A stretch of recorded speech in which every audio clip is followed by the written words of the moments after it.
I'm going to tell you a little secret about video content. Not all videos are created equally. So even though you may be going live on Facebook and going live on Instagram and then repurposing them on YouTube, you could actually be killing your business potential if you aren't doing video right. But don't worry, I'm gonna walk you through exactly how to create the right video strategy so when you do post those videos, they're actually driving you more sales to your business.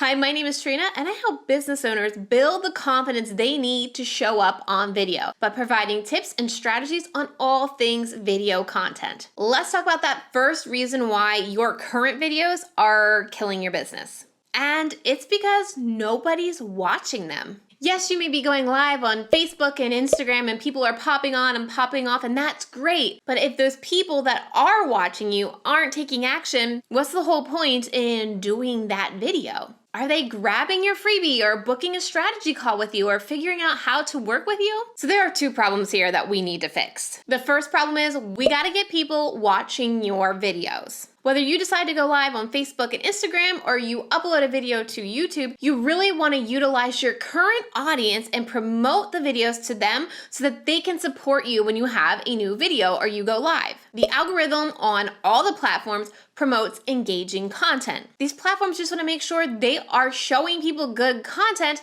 because if they aren't, people are going to leave the platform. So good content to the algorithm means people are engaging and watching your videos. Now, engaging is key here, and I'm gonna walk through a couple ways you can make sure your videos are engaging, so stick around. So to fix this problem of getting people to watch it, you have to be consistent. And when I say consistent, it doesn't mean you have to post every single day. You need to stick to a schedule that you're going live or posting videos. Say every Tuesday at 11 a.m. We as humans respond well to routines. And if you can start getting your video content into the routine of your target audience, you can always ensure you're going to have views on your videos. Just think about it. Friends was on every Thursday at 8 p.m. Game of Thrones every Sunday at 10 a.m. Now, I'm Eastern Standard Time, so that's the time it was for me. But you can start to see how even TV shows remain consistent so people can incorporate the TV show into their lives. Side note, I'd love to know what you're watching on TV because I'm always looking for good shows, so let me know that down in the comments. But again, by showing up consistently, same time, same place, more people are going to watch,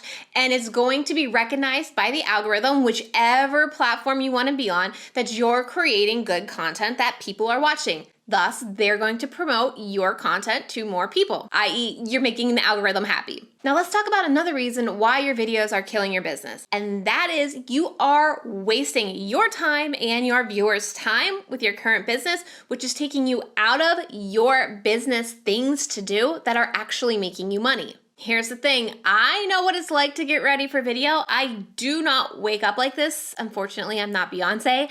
And so I understand the time and the effort that goes into maybe getting your house empty of screaming kids, setting up the filming equipment, doing hair and makeup. That takes time. So if you're going to take the time to do video, you need to make sure it's going to benefit your business. And that video has got to have a clear purpose that drives in to what is going to benefit your business. Is your goal in your video going to be to drive email subscribers so you're telling them to get your new freebie? Or is your goal going to be to get people into your new webinar? Or is your goal to get people to sign up for a discovery call with you? Otherwise, if your video does not have a clear purpose, you are wasting your time. Your time could be spent somewhere else in your business that's actually revenue generating. Because if you aren't making revenue in your business, you're killing your business. And not only are you going to be wasting your time, but you're going to be wasting your target audience's time. You're also wasting your time if you're hanging your hat, so to speak, on disappearing videos like IG Live and IG Stories. So quick question, give me a heart emoji or a hands up emoji down in the comments if you wish that you could get off the content creation hamster wheel and be able to use one core piece of content and repurpose it everywhere. Does that sound like a dream world to you? Let me know down below. Now, don't get me wrong, going live on Instagram and doing Instagram stories are a great way for you to start practicing your video skills and getting comfortable on camera. But these videos disappear in 24 hours. If you're taking the time to show up on video, let's maximize the reach we can get from that video instead of just having it disappear in 24 hours. And while Facebook videos don't necessarily disappear, they do pretty much get lost in the feed pretty quickly unless you throw some ad dollars behind it to boost it. This is why I always suggest having an evergreen video strategy here on YouTube. Because once you post it on YouTube, it's here forever, and it can constantly bring you new leads in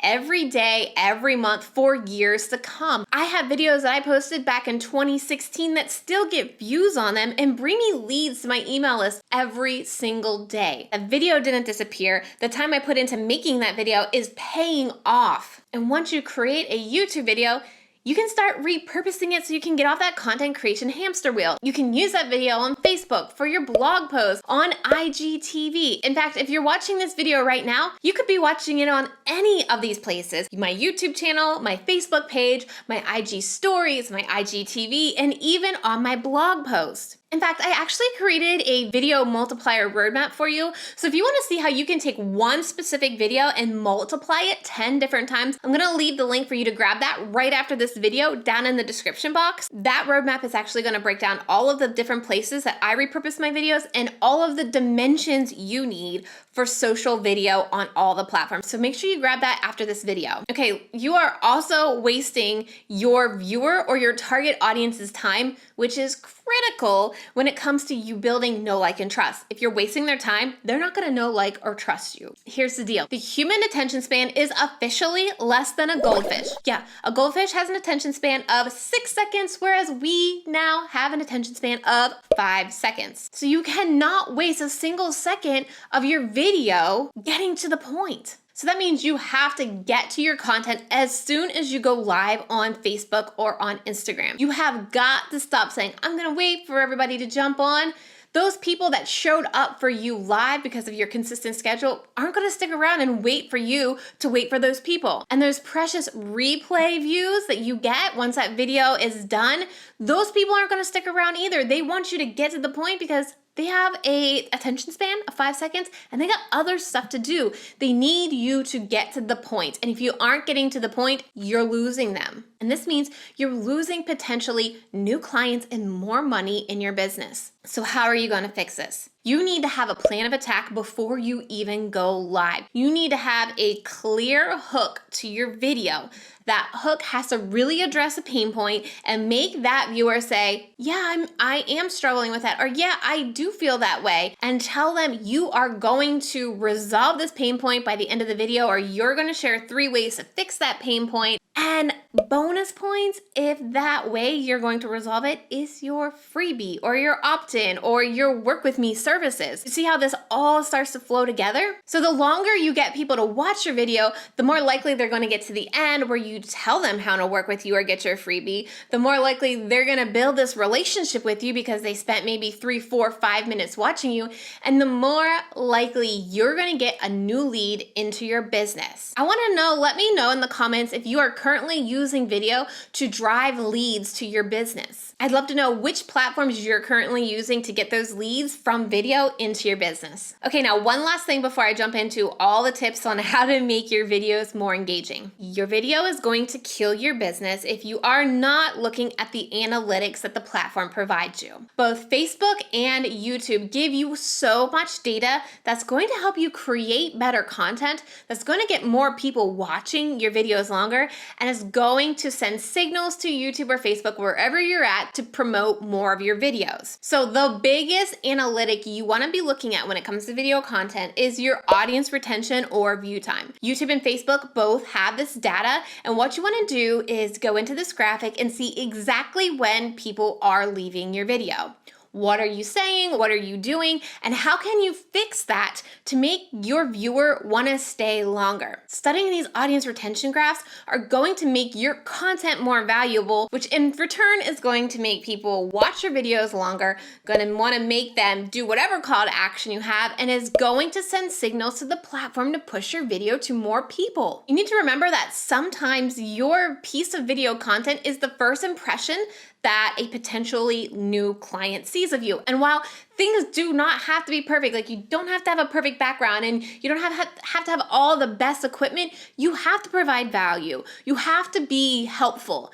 Because if they're struggling with something and they're watching your video to fix that thing they're struggling with, if you can't provide them valuable content that's going to help them get over that pain point, why will they ever hire you, work with you, get your freebie? You need to stop focusing on all of the visual things like my hair's not dyed, I haven't lost the baby weight, and you need to focus on the value because that's what's going to drive you more leads to your business. Okay, now to the part you've been waiting for, how to get more engagement in your videos, because I don't know how many times I've said, Trina, how do I get people to comment, like how do I get these engagement signals on my video so that YouTube and Facebook push it to more people? The first tip that I have is to plan questions throughout your video. So like I said earlier about how you should have a plan of attack before you even turn the camera on, you should also plan and weed in questions throughout your video to make people want to answer them. Maybe you noticed I asked you a couple questions throughout this video and maybe you commented down below. But this is how you're going to get that human interaction, engagement. And then what's really important is once they do comment, you've got to respond back to them. I know things can get pretty hectic if you're running a business, but you've got to take some time, especially the day your video is live or you publish it on YouTube, and really engage with your audience right there. This is going to show the viewer that commented on your video that you actually care about them and start developing a relationship. And it's going to show the platforms more comments because when you post a comment back to that person, that shows another comment. It doesn't show like it's you responding, it just shows another comment. So that's more engagement on your videos. Another simple thing you can do for more engagement is sprinkle in actions like give me a heart emoji if this is making sense, or drop your favorite emoji down below to let me know you're following along and you're going to take action on this. Making the engagement super simple, especially on Facebook where tapping those little emojis definitely is really easy. Just sprinkling in those calls of action to make it as easy as possible will help you get more engagement on your videos. Now I want to make sure that you grab that video multiplier roadmap so you can start really using the power of your video on multiple platforms and stop wasting your time creating content in all these different places. That roadmap's going to show you how I take one YouTube video, repurpose it on 10 different pieces of content, and I got a little cheat sheet in there as well for you to know exactly how to format those videos, the dimensions you need for each platform. The link will be on your screen right now and down in the description box. And if you want to see how I start to plan out all of this content on an editorial calendar so that I get all of my content done in 2 days for the entire month, make sure you watch the video that's on your screen right now, and I will see you over there.